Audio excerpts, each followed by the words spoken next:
산상수훈의 말씀은 하나님 나라 백성의 정체성을 드러내는 말씀입니다. 예수님께서 이 땅에 오시면서 하나님의 나라가 가까이 왔다라고 선포하셨습니다.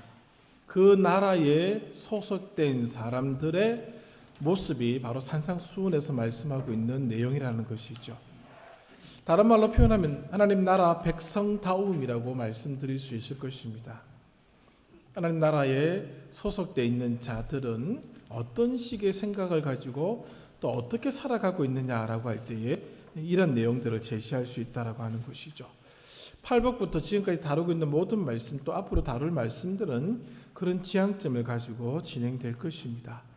말씀을 준비하면서 이런 생각이 나서 한번 관련된 근거를 제대로 인용하기 위해서 책을 좀 찾아보았습니다만 찾지 못했습니다.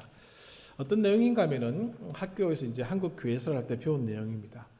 한국 교회에 여러 가지 미담들이 있습니다만은 평양에 주로 교인들이 집중해서 있었습니다. 그 서북 지역에 많이 있었는데 그 평양에 구한말에 평양 감사로 오는 사람들이 기독교인들 때문에 평양 감사로 가기를 꺼려했다라고 하는 것이죠. 왜냐하면은 기독교인들로 인하여서 부정부패를 할 수가 없다는 이유 때문에 그렇습니다. 그들 때문에 마음대로 자기가 부정을 저지를 수 없었다라고 하는 것이죠. 그만큼 한국 초대교회 시절에는 우리의 눈과 귀를 기울이게 하는 많은 내용들이 있는데 바로 성도다움에 관한 내용들입니다. 제가 가지고 있는 책들도 훑어보면은 거창한 어떤 큰 일을 행했기 때문에 기록에 남아있는 것이 아니라 정말 성도다운 모습을 보였기에 거기에 한 부분을 차지하는 내용을 많이 보았습니다. 우리가 지금까지 다뤘던 내용들도 마찬가지지 않습니까? 성도다움은 이웃을 사랑하는 것이다 라고 배웠습니다. 팔복의 말씀이 그러하고 또 지금까지 배웠던 그런 내용들이 그러합니다. 나와 상대하는 자를 미워하지 말라는 것이죠. 그를 욕하지 말라는 것이죠. 상대방을 향하여 탐욕을 품지 말라는 것입니다. 관계가 무너지지 않도록 하라는 그런 가르침들이었죠. 이 모든 것이 성도다움, 하나님 나라 백성다움의 모습이라는 것이죠. 오늘 본문은 여기 뭘 한 가지 더 추가하는데 말의 진실성의 문제를 추가하고 있습니다. 본문은 잠깐 잘못 보시면 맹세에 관계된 부분, 서원에 관계된 부분으로 오해할 수 있는데 이 내용의 깊숙한 부분은 말의 진실성을 추구하는 내용이라는 사실을 보여주고 있습니다. 다르게 말씀드리면 삶의 진실성이죠. 성도다움은 거창한 것이 아닙니다. 언제나 하나님 앞에서 살아가는 것이죠. 배우셨죠? 쿠람데오, 신전의식. 제가 어릴 적에 가장 많이 들었던 단어가 코람데오입니다. 하나님 앞에서. 하도 많이 들어서 그 의미가 무엇인지 깊이 있게 알고 있죠. 하나님 앞에서 일상의 작은 영역도 가볍게 이길 수 있는 부분은 없습니다. 우리가 판단해서 가볍다 무겁다 할 수 있을지 몰라도 하나님은 가볍게 이긴 영역이 없는 것 같습니다. 오늘 본문을 한번 보십시오. 33절입니다. 또 옛사람에게 말한 바 모세가 모세 시대 사람에게 이렇게 말했습니다. 헛된 맹세를 하지 말라. 헛된 맹세를 하지 말라. 자꾸 헛된 맹세를 하고 있는데 그걸 하지 말라는 것이죠. 두 번째는 혹 맹세했으면 지키라는 것이죠. 서원을 했으면 하나님 앞에서 그 서원한 것을 지키라는 것입니다. 그것이 모세 시대에 모세가 준 가르침입니다. 그래서 예수님이 이렇게 말씀하십니다. 34절에 나는 너희에게 이르노니 도무지 맹세하지 말라. 맹세하지 말라는 것이죠. 어떤 이유를 들어서라도 맹세하지 말라는 겁니다. 주님은 맹세 금지를 선포하고 있습니다. 단지 37절이죠. 오직 너희는 말을 할 때 옳다, 옳은 것은 옳다라는 것이죠. 아니라 아닌 것, 그런 것은 아니다라고만 말하라는 겁니다. 굳이 옳은 것을 증명하기 위한 맹세를 하지 말라는 것입니다. 맹세가 무엇인지 잘 알고 계시죠? 맹세와 연관된 구절, 성경 구절 제가 기록해 두었습니다. 서원과 연관된 구절도 기록해 두었습니다. 한번 집에 가서 한번 찾아보시기를 바랍니다. 맹세는 자기가 자기가 어느 정도 강한 확신을 가지고 있는 줄을 보여주고 있는 하나의 방법입니다. 지금 내가 말하는 것의 강도가 어느 정도 강한 의지를 가지고 얘기해 주고 있는지를 보여주는 것이라는 것이죠. 그냥 말로 하니까 안 통하더라는 것이죠. 그래서 맹세라는 수단을 동원하고 있는 것입니다. 혹 그 당시도 예수님 당시도 마찬가지입니다. 모든 걸 걸겠다는 것이죠. 심지어는 성전에 있는 금도 걸겠다고 얘기합니다. 하나님의 이름을 걸겠다고까지도 얘기하는 사람이 있습니다.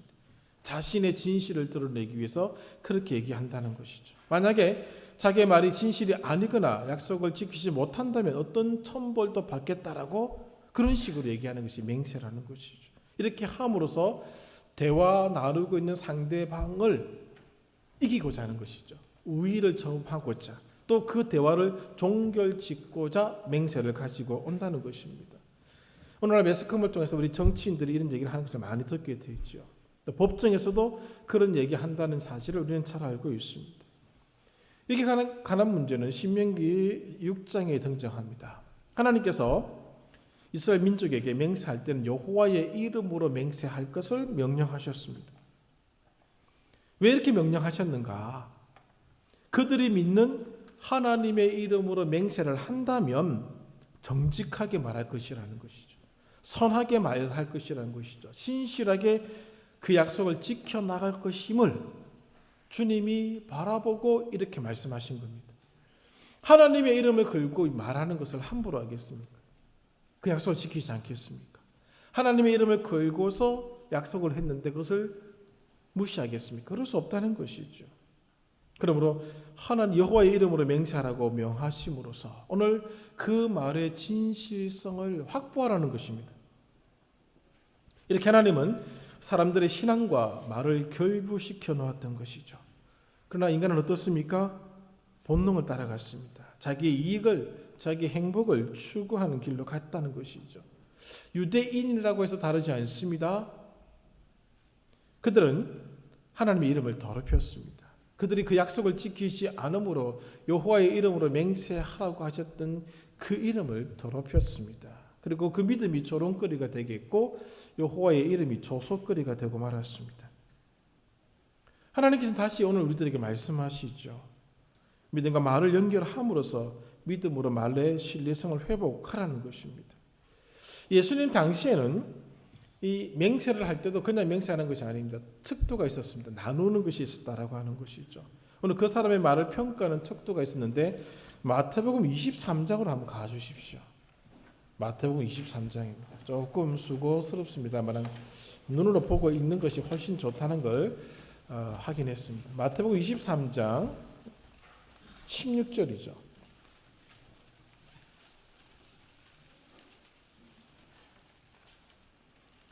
이 마태복음 23장 전체는 예수님께서 서기관들 바리새인들을 꾸짖는 그런 내용으로 되어 있죠. 16절 화 있을진저 지금 책망하시는 거죠. 눈먼 인도자여 너희가 말할 때 누구든지 성전으로 맹세하면 아무 일 없거니와 성전을 두고 맹세하는 자들은 뭐 아무렇게나 해도 괜찮다는 거죠.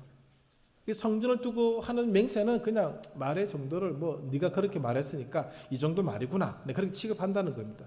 사람들도 성전으로 내가 말합니다. 성전을 두고 맹세합니다라고 얘기하면은 그 얘기는 뭐 저 사람이 뭐 잘 안 지키겠군. 지키든 말든 상관없음. 뭐 그 정도로 생각한다는 것이죠. 그러나 성전의 금으로 맹세하면 지킬지라 하는도다. 18절 너희가 또 이르되 누구든지 제단으로 맹세하면 아무 일 없거니와 그 위에 있는 예물로 맹세하면 지킬지라 하는도다. 맹인들이여 어느 것이 크냐? 예물이냐? 그 예물을 거룩하게 하는 제단이냐? 21절 또 성전으로 맹세하는 자는 성전과 그 안에 계신 이로 맹세함이요 또 하늘로 맹세하는 자는 하느님의 보좌와 그 위에 있는 앉으신 이로 맹세함이니라. 화이설진으로 시작했던 말씀입니다. 그들은 성전으로 맹세하면은 그냥 뭐 지키지 않아도 괜찮다고 여겼고 성전의 금으로 맹세하면 반드시 지켜야 된다고 얘기를 했다는 것이죠. 그 사람의 말의 정직성, 진실함을 이런 것들로 측량했다는 겁니다. 이렇게 척도를 매기고 그들의 말을 여겼다는 것이죠. 저 사람 저 말은 믿을 필요가 없어. 안 믿어도 괜찮고, 혹자들은 만약에 이런 것도 걸지 않고 얘기를 하면은 거짓말처럼 여겼다라고 볼 수 있던 것입니다. 이렇게 그들이 말의 등급을 매기는 관습의 배후는 이런 역사적인 배경이 있다고 합니다. 첫 번째는 법적 및 법적 의무와 관련된 일에서 이것이 시작되었습니다. 법정에서 맹세를 할 때는 그냥 맹세를 못했다고 합니다. 하나님의 이름을 걸고 맹세하는 경우가 많이 있었다라고 하는 것이죠. 오늘날도 그렇지 않습니까? 무엇을 걸고 맹세합니다 라고 얘기를 함으로써 자기의 진실성을 드러내려고 했던 것이죠. 또 두 번째는 공적 상황에서 정직해야 한다는 규정에 의해서 이런 얘기들이 나왔다는 것이죠. 세 번째는 하나님의 이름을 헛되이 덜먹일 가능성, 즉 맹세 위험성 때문에 이런 등급을 매기기 시작했다는 것입니다. 자, 등급이 어디 나오는가? 오늘 본문 보십시오. 다시 5장 34절에 보면은 하늘이 등장합니다.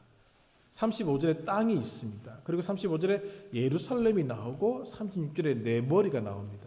지금 그들이 하나님의 이름을 헛되이 들먹일 가능성의 위험성 때문에 그 이름 대신에 하늘을 두고 하늘이라는 단어를 사용하여서 맹세를 했다는 것이죠. 그리고 어떤 사람들은 땅이라는 이름을 두고 맹세했다는 것이죠. 나 땅을 두고 맹세한다. 뭐 그렇게 했다는 것이죠. 여호와라는 하나님의 이름이 있습니다. 우리는 쉽게 이렇게 호칭하고 있습니다만은 참 우리의 입에 올리기에 참 부담스러운 호칭이죠. 유대 민족들은 그 이름을 입에 올리기를 두려워했습니다. 혹 그 이름을 훼손할까봐. 그래서 여호와, 야훼라고 하는 이름 대신 호칭 대신에 아도나이라는 표현을 썼습니다. 아도나이라고 불렀다는 것이죠. 표준 세번역은 이것을 주라고 번역을 했습니다. 나중에 세번역은 주님이라고 다시 번역을 했죠. 그만큼 하나님의 이름을 입에 올리기를 부담스러워했던 것이죠. 그들이 맹세할 때 신명기 6장에 의해서 하나님의 이름을 두고 맹세를 할 수가 있습니다만은 그 이름을 훼손할 위험성이 있기에 그 이름을 직접 쓰지 않고 하늘, 땅, 예루살렘, 내 머리, 이런 금, 성전의 금, 예물, 제단 이런 식의 호칭을 가지고 와서 자기의 맹세를 강화시켜 나갔다는 것입니다. 오늘 우리가 보고 있는 하늘이나 땅이나 예루살렘이나 머리 이것은 그들이 맹세 때 사용했던 또 다른 호칭의 표현일 뿐입니다.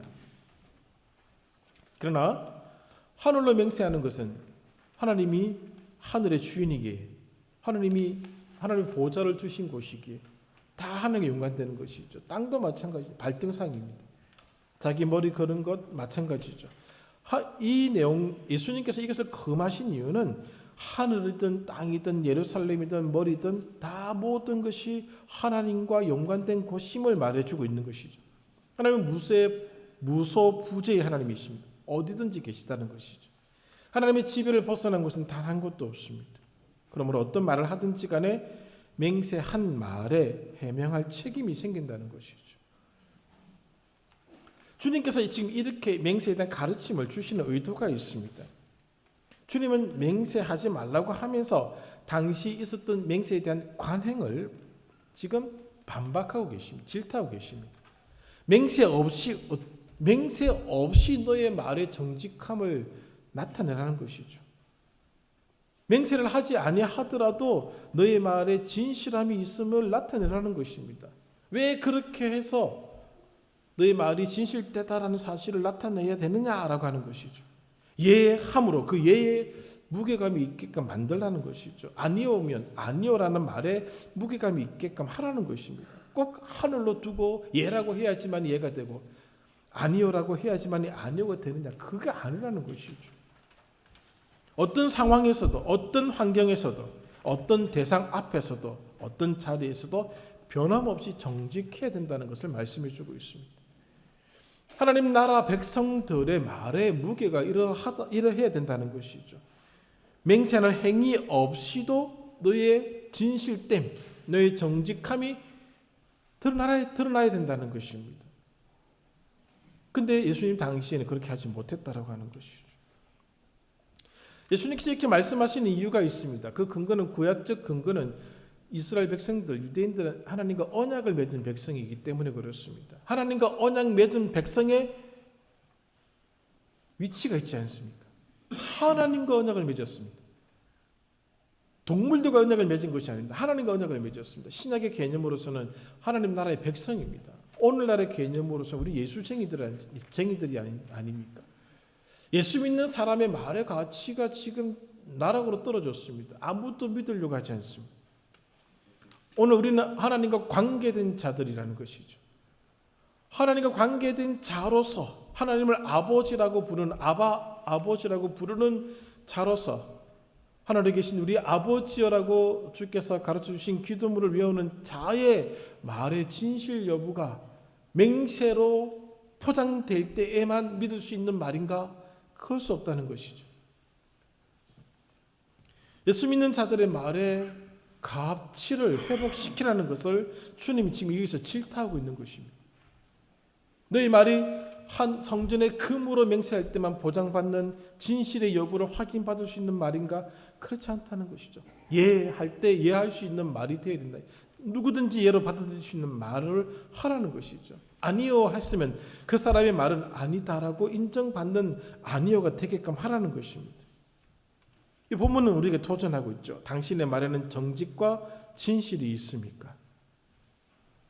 저와 성도님들에게 이 질문이 던져지고 있습니다. 오늘 우리의 말에는 정말 정직과 진실이 얼마만큼 담겨져 있느냐는 것이죠. 출애굽기 20장 16절에는 각자 이웃에게 정직해야 한다고 가르치고 있습니다. 이웃에 대해서 거짓 증언하지 말라라고 말씀하고 있습니다. 4,000년 전에도 정직을 말하고 있고 지금도 정직은 중요한 가치입니다. 정직은 인간관계의 가장 기본적인 전제죠. 저와 우리 성도님들의 관계 속에 정직은 이미 눈에 보이지 않는 기본적인 관계로 들어가 있습니다. 이 전제가 무너지면 신뢰가 무너지는 것이죠. 아무것도 할 수가 없습니다. 이 문제는 아주 깊이 있게 숙고해야 될 문제입니다. 왜냐하면 인류의 출발점부터 이것은 어느 인간의 문제로 드러났기 때문에 그렇습니다. 아담을 보십시오.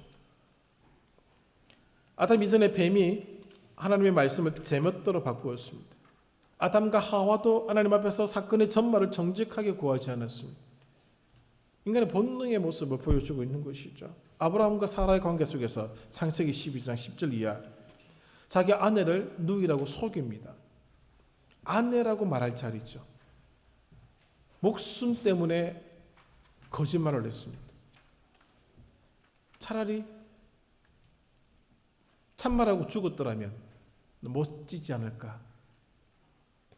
다르게 생각하시는 분도 계시겠지만 야곱은 교묘한 말로 에서를 형을 속입니다.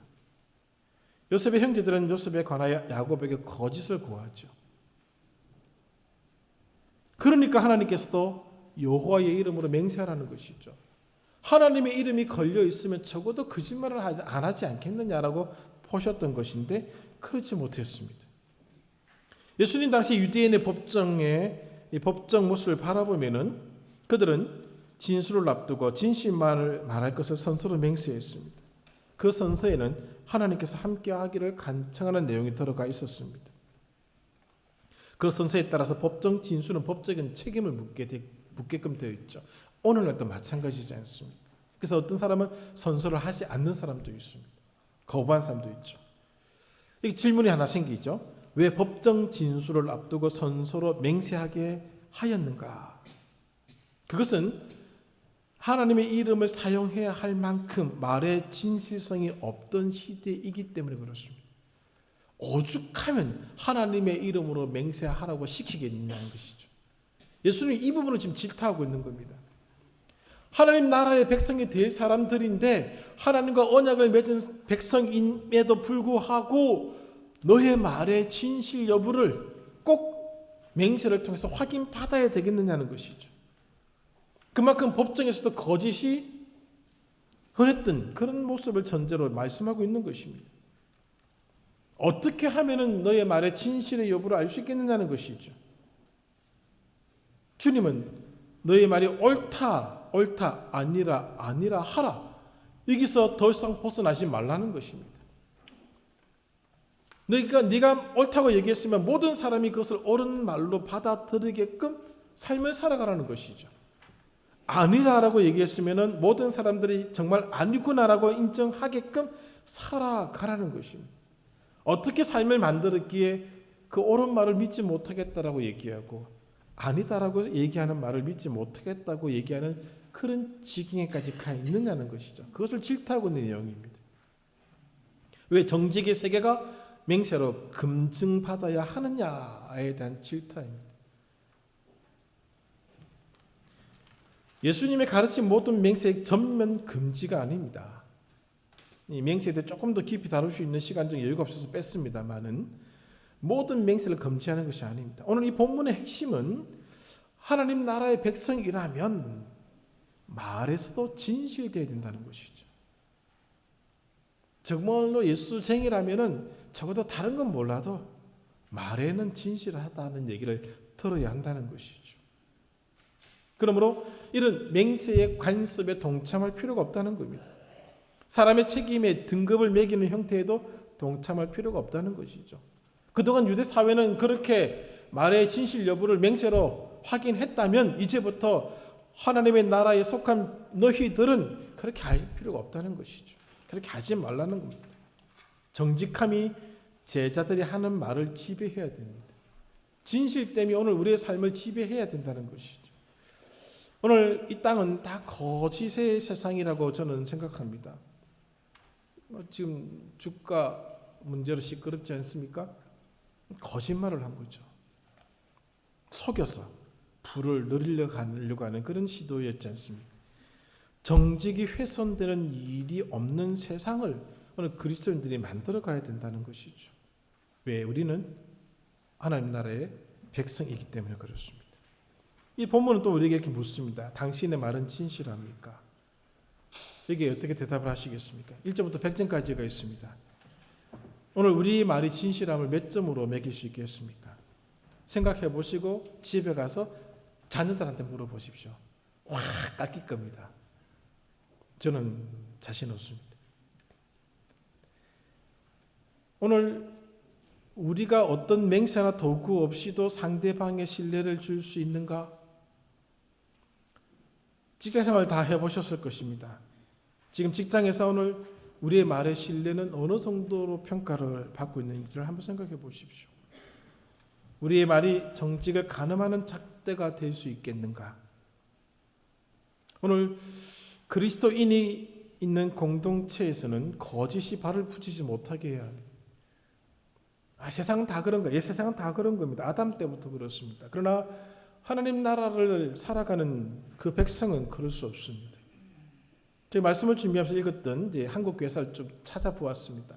말과 관계된 그런 미담들이 있는 걸 찾아보았는데 찾지는 못했고 이런 내용을 읽었습니다. 어떤 감리교 성도입니다. 목사도 아니죠. 성도죠.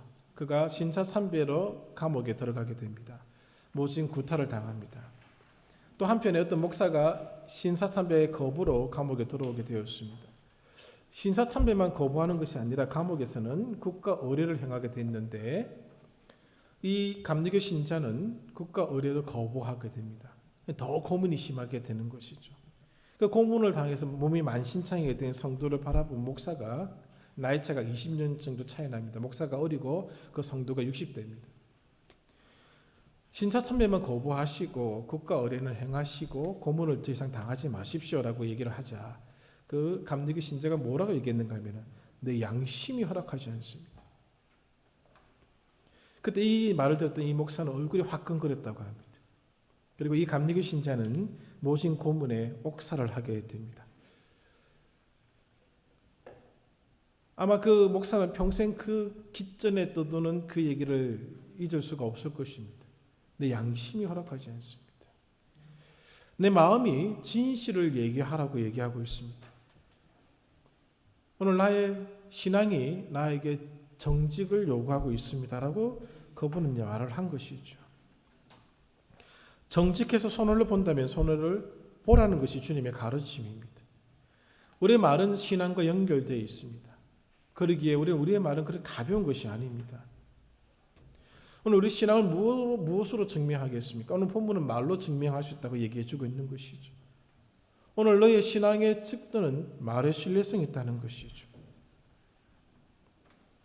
가족과의 관계 속에서 직장이나 이웃과 우리가 만들어 놓은 그런 계모임을 비롯하여 수많은 관계들이 있지 않습니까? 그 안에서 오늘 우리의 말은 어떤 평가를 받고 있는가를 주님 묻고 있는 것이죠. 저 사람이 아니다 하면 진짜 아닌 것이야. 저 사람이 옳다라고 하면 진짜 옳은 것이야 라고 인정받고 있는가, 그것을 묻고 있는 것이죠. 하나님 나라 백성은 거창한 것이 아닙니다. 제국을 이루었다고 주님이 박수치고 좋아하는 건 아닙니다. 알렉산더 징기스칸, 그런 일을 그 사람들이 했던 일 때문에 주님이 좋아하지 않습니다. 그렇다면 주님이 다윗을 통해서 제국을 이루셨죠. 메소포타미아 지역 전체를 정복하게 만드셨겠죠. 그게 아니라는 것이죠. 말씀을 정리하겠습니다. 오늘 이 주제와 연관된 보다 복잡한 문제가 있습니다. 상황윤리와 관계된 그런 문제도 있습니다. 쉽게 말하면 하얀 거짓말, 그런 식의 문제를 제기하는 분들도 있습니다만 여기서는 다루지 않았습니다. 지금은 단순한 진실과 거짓의 영역에서도 우리는 자유롭지 못한 사람들입니다. 예수님을 믿는 자로서의 말의 정직성이 바닥입니다. 하나님 앞에서 말씀하셨던, 약속하셨던 서원들이 있습니까? 한번 다 집어서 꺼집어내 보십시오. 얼마나 부끄러우신지 모릅니다. 주님 앞에서 약속하셨던 것 안 지킨 것들 많이 계시죠. 조심스럽습니다만은 지키십시오 라고 저는 말씀드릴 수밖에 없습니다. 우리는 말이 많다는 핀잔을 듣고 있을 정도로 오늘 우리의 말의 정직성, 진실성 여부가 정말 바닥으로 떨어졌습니다. 그 전도도 힘든 것이죠. 거짓이 판치는 교회로 누가 오겠습니까? 온들 안 나가겠습니까? 오늘 그런 자들이, 예수 믿지 않는 자들이 와서 정말 예수 믿는 사람들의 말의 진실성을 발견한다면 그것으로 엄청난 영향을 끼칠 수 있습니다. 나라가 다 떨어지고 말았습니다. 그러므로 말의 신뢰도를 높이도록 해야 됩니다. 저도 마찬가지죠. 항상 이런 얘기 속에 저를 다 포함시키고 있다는 사실을 기억해 주셔야 됩니다. 저도 마찬가지고 우리 모두 다 같습니다. 오늘 내가 예수 믿는다라고 하는 것은, 내가 또 진실하다라고 하는 것은 우리 말에 달려져 있습니다. 예수 믿지 않는 사람들이 교회에 왔을 때 가치의 도전을 받아야 되지 않겠습니까? 말 때문에 손해본다면 손해를 보는 게 낫지 않겠습니까? 그 다음은 하나님께 맡겨야 되지 않겠습니까? 그리고 한번 나가보는 것이죠. 하나님이 좋게 인도해 주시면 짝짝짝 감사한 것이고, 아니면 그냥 손해보고 넘어가는 것이요. 맡겨보는 거죠. 우리가 너무 그런데 인간적인 면을 많이 덧붙여서 해석을 하는 것 같습니다. 이 얘기하고 마치겠습니다. 어제 읽던 책 중에 이런 얘기가 있었습니다. 예수 믿지 얼마 되지 않은 한 미투리를 파는 장사꾼이 있었습니다. 주일날 장사를 해야 되는데 선교사가 해줬던 말이 기전에 울린 것이죠. 주일날 장사하면 안 된다. 예배드리러 가야 된다. 근데 그 기전에 하도 울려서 주일날 포기하고 장사를 하러 가지 않았습니다. 그러나 이제 마음이 좀 불안한 거죠. 그래서 이제 주일날 장사하지 못하면 월요일날 장사를 해야 되는데 주일날 다 팔렸기 때문에 대부분 장사가 잘 되지 않는다고 하니 월요일날 나갔습니다. 근데 길거리에 아무도 없는 거예요. 시장통에. 자기 혼자만 있는 겁니다. 이상하다 싶어서 두리번 거렸는데 사람들이 나와서 왜 여기 있느냐고. 지금 여기 아주 중요한 일제시대니까 일본에 관계된 중요한 사람이 지나가서 모든 장사꾼을 다 물리쳤다는 것이죠. 자기 혼자 나와 있는 겁니다. 그리고 나서 오랜 시간이 지났는데 그 사람이 오지 않았다는 것이죠. 장사꾼들이 다시 나오기 시작합니다. 근데 미투리를 파는 사람 자기밖에 없었다고 합니다. 곱절의 결과를 남겼다라고 간증을 하면서 자기가 주일 성수하는 것이 얼마나 중요한 것인지를 깨달았다는 것을 남겼습니다. 오늘 그 이후로 예수 믿는 사람들 때문에 주일날 장사가 안 됐답니다. 사는 사람이 없으니까. 파는 사람도 없어지고. 오늘 예수 믿는 사람들의 말, 행동이 그 사람들의 믿음을 확인시켜 준 것이죠. 오늘 우리의 믿음, 우리의 말 어떻게 확인받을 수 있겠는가라고 하는 것이죠. 살아내는 수밖에 없는 것입니다. 한 주간 기도해 주셨으면 좋겠습니다. 말에 진실된 사람이 되게 하기를. 우리 자녀를 위해서 기도하십시오. 잘 먹고 잘 사는 게 아니라 수학 나부랭이 잘하는 것이 아니라 진실된 말을 하는 아이가 되게 달라고 기도하십시오. 손주들 있죠? 이제 애들은 다 컸으니까 손 못 든다 치더라도 진실된 말을 하는 자가 되기를 위해서 기도하십시오. 이건 아멘 해도 괜찮지 않은가 싶은데 왜 며느리가 무섭습니까? 적어도 우리 예수 믿는 아이들, 예수 믿는 나에게 태어난 아이들, 나로부터 시작된 손주들은 거짓말하는 아이가 되지는 않아야 되지 않겠습니까? 대통령이 됐는데 거짓말한다, 장관이 됐는데 거짓말한다, 교수가 되었는데 거짓말한다, 판검사 됐는데 거짓말한다. 그런 애들 원하십니까? 그럼 그렇게 기도하십시오. 적어도 저는 우리 아이들이 거짓말하지 않는 그의 말의 진실성이 삶에서 표현되는 아이가 되기를 기도하라고 말씀드리고 싶습니다. 또 아멘 안 하시네요. 제발 좀 하십시오. 마스크 있다고 소리가 안 나는 건 아닌데. 다시 또 할까요? 시간 다 됐는데. 기도를 그런 기도를 했으면 좋겠습니다. 기도 바뀌어야 됩니다. 우리가 해야 될 기도가 다르게 있습니다. 산상수훈을 읽으면서 기도 이제 뭘 찾아내시고 그 기도를 하셔야 됩니다. 그렇지 않고서 어떤 사람이 되기를 원하십니까? 거짓말하는 자 권력을 잡았다 생각해 보십시오. 이때까지 쫙 다 봤지 않습니까? 모든 권력자들. 또 그런 사람이 이 땅에 태어나기를 원하십니까? 나의 자식이, 내 손주가 그런 자가 되기를 원하십니까? 아니지 않습니까? 이 말씀의 무게를 느끼시고 나도 그렇게 되고 우리 자녀도 그렇게 되고 우리 손주들도 그렇게 되기를 기도하고 한 주간 이 제목 꼭 잊지 마시고 한 주간의 기도 제목으로 삼아 주십시오. 기도하겠습니다. 하나님 감사합니다. 우리의 말의 무게를 주님이 달아보실 때에 그 무게가 너무 가벼울까 두렵습니다. 깃털보다 가벼워서 어디에 쓸 수도 없는 말이 될까 두렵습니다. 우리 자녀가 지켜볼 때도 우리의 말의 평가가 분명히 질터인데 하나님이 보실 때 오늘 우리의 말의 무게는 어떠할까? 하나님 다시 한번 돌아보며 회개합니다. 우리가 잘못 기도해왔고 잘못 가르쳤고 가르침의 우선순위를 바꾸고 말았습니다.